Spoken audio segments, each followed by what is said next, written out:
Assalamualaikum warahmatullahi wabarakatuh. Kembali lagi bersama kami dalam acara Bincang-Bincang Berbagi Pandangan. Kami dari kelompok 6 PGSD 2 akan membawakan acara Bincang-Bincang ini untuk berbagi pandangan mengenai berbagai perspektif dari aspek-aspek di kehidupan dunia sehari-hari dalam pembelajaran di sekolah.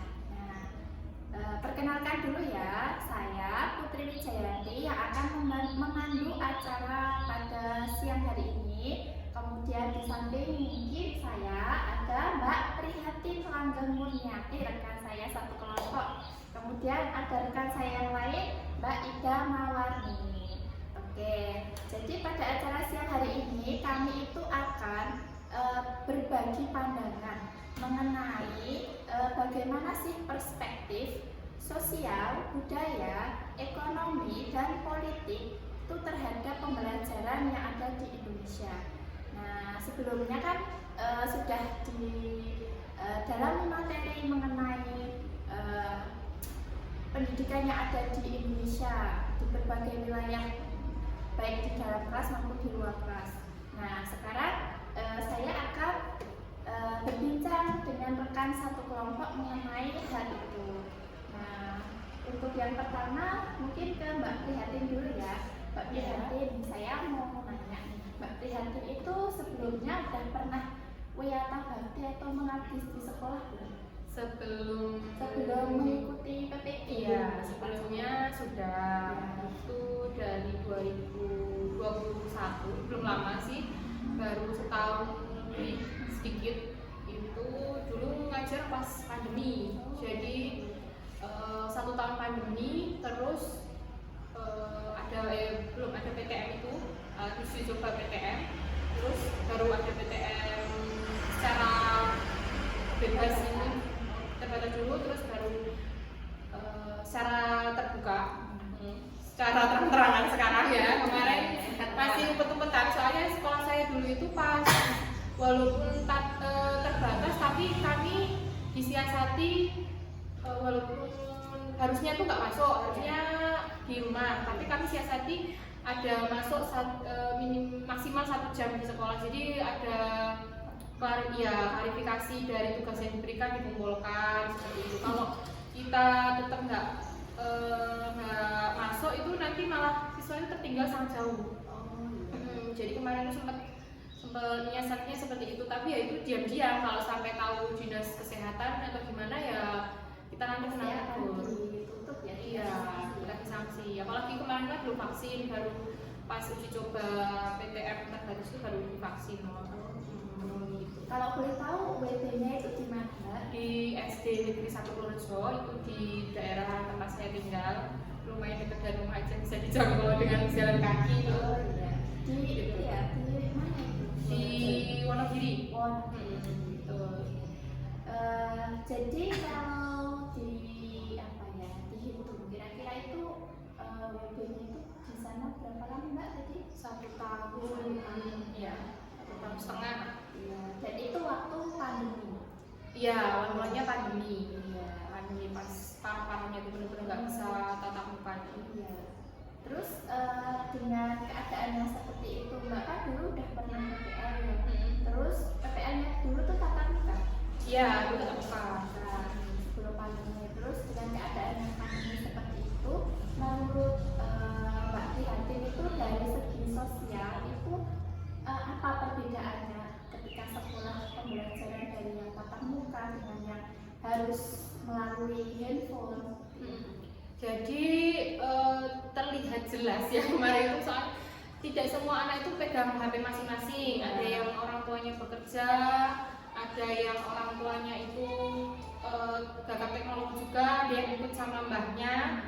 Jadi untuk info-info tugas itu kadang telat. Jadi harusnya dikumpulkan hari itu juga, nanti masih ditanya lagi tugasnya yang mana sih ya sebenarnya, kayak gitu. Jadi terlihat dalam keadaan tersebut ekonomi untuk yang menengah ke bawah itu jadinya nampak gitu, yang biasanya dibimbing, yang biasanya di talk nih wae itu jadi terlihat juga gitu. Jadi tahu ya. Jadi tahu malah terlihat gitu. Tapi di pandemi itu juga siswa jadi kurang kompetitif sih menurut saya, karena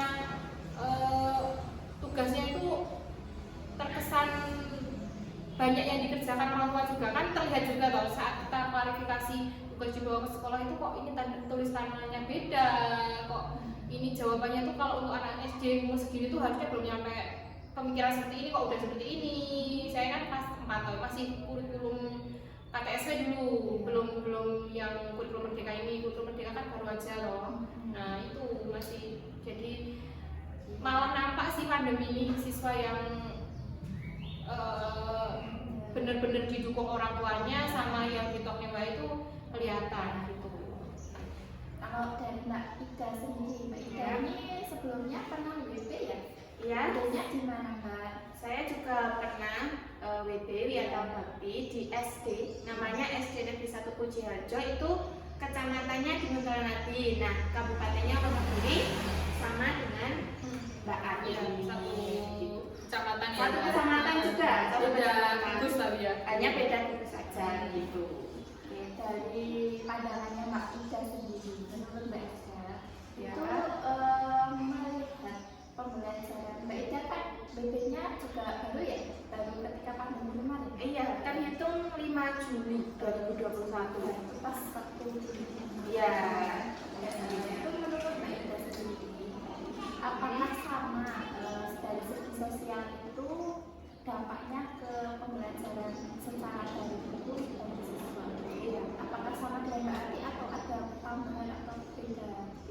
Ya, sebenarnya secara garis besar sama. Intinya suatu sistem pembelajaran itu memang mempengaruhi ya, memang benar-benar sangat mempengaruhi terhadap peserta didik itu sendiri. Kebetulan saya waktu masuk BB itu kan memang pembelajaran hanya via gawai seperti itu, dan itu pun terbatas lewat grup WA saja, bukan video conference seperti itu, bukan. Karena di sana memang sinyalnya terbatas juga, dan juga perangkatnya juga terbatas juga gitu. Nah, ketika melakukan pembelajaran seperti itu, interaksi saya sebagai guru dan murid itu sangat benar-benar terbatas. Iya, bahkan mungkin yang bisa dilihat saya malah cecetan dengan orang tuanya. Gitu. Iya. Yang sekolah orang tuanya gitu ya. Nah, jadi memang setelah pandemi memang mulai surut, pembelajaran sudah mulai dilakukan secara terbatas, mulai masuk ya gitu kan. Memang terlihat dari segi sosial anak itu, memang terlihat di mana anak itu kurang bergaul dengan teman-temannya. Nah, memang di waktu saya tanya-tanya, ketika pembelajaran di sekolah, anak-anak apa yang kalian lakukan seperti itu. Jadi kebanyakan ada yang bermain di rumah dengan game. Nah, jadi sosialisasi dengan teman yang lain kurang. Kan beda ya dengan zaman kita dulu ya. Iya, pulang-pulang main bareng ke kali atau kemana gitu. Memang sangat dirasakan ketika sudah mulai belajar tatap muka, sosial anak itu memang kurang begitu. Apakah itu berpengaruh kepada fokusnya ketika belajar di kelas kalau tatap muka? Iya, tentunya berpengaruh juga, apalagi interaksi guru dengan murid. Ya. Kalau sosialnya anak kurang begitu kan, Ya. ketika menerima pembelajaran dari guru atau guru bertanya nih, tanya gini, mereka ada yang takut, ada yang takut, atau bahkan ada yang nyeleneh juga ada. Kebanyakan jawabannya itu nyeletuk asal jawab keras tapi nggak nyambung. nyambung. Iya, karena pergaulan selama pandemi itu kan kita juga Tidak bisa tidak bisa mengetahui gitu. Oke, ya. Jadi seperti itu. Kemudian beralih ke topik budaya. Iya. Kalau di Wonogiri, sekolah di Wonogiri itu apa sih budaya atau latar belakang budaya di sekitar masyarakat yang berpengaruh ke sekolahan, atau sebaliknya dari sekolahan yang berpengaruh ke pemikiran pola pikir budaya di masyarakat? Ada nggak Mungkin dari Mbak Ida dulu atau Mbak Ati. Dari baiknya. Gimana apakah seragam atau mungkin penampilan seperti itu? Penampilan untuk latar belakang budaya sendiri, Iya. apa ya?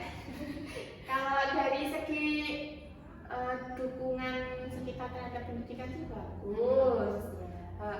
Untuk apa ya Mbak Ati? Orang tua ini kalau pendidikan mendukung, tapi kalau ini kadang juga untuk apa ya budaya apa ya kalau orang orang tua itu kalau anaknya di sekolah saking mungkin saking sayangnya sama anaknya, kalau anaknya ada masalah sama temennya itu ikut-ikutan orang tuanya itu ikut-ikutan bukan grup ya apa ya langsung ambil pernah itu pengalaman malah sering banget tuh jadi sampai dicari-cari protektif dan apa ya apa kurang percaya dengan sekolah apa gimana, sering banget saya itu sampai dicariin minta nomornya Bu ini, anak saya kemarin berantem sama anak muridnya kelas ini kayak gitu. Jadi kepercayaan orang tua terhadap guru itu sekarang tuh terasa berkurang gitu ya Bu ya. Itu membudaya malah diulangi gitu. Ya. Jadi kayak tidak hanya satu dua orang atau dua kali terjadi, tapi ya sering ya. Sering. Jadi siswa antar siswa kan sebenarnya mereka bisa menyelesaikan sendiri. Dibantu guru, kalau enggak dibantu temennya. Ada temennya yang melerai, ada temennya yang menjadi penengah gitu malah bisa menyelesaikan sendiri. Nanti pulang sekolah udah akur lagi, besok udah main bareng lagi. Tapi orang tua itu minta tanggung jawab ke guru, ini gimana kok muridnya bisa kayak gini. Padahal kan kita yang ngawasinya nggak cuma satu anak toh, banyak dan itu berantem sama temennya, lo-loan, gojek, terus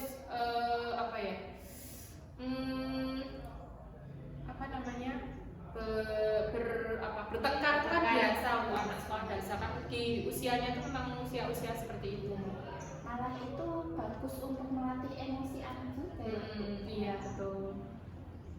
Oke, untuk selanjutnya dari segi ekonomi, kalau di sekolahannya Mbak Ati atau Mbak Ida itu rata-rata siswa itu terdiri dari ekonomi yang seperti apa? Berasal dari ekonomi yang seperti apa? Dan itu apakah juga menurut Mbak Ida dan Mbak Ati itu berpengaruh ke belajarnya siswa di sekolah?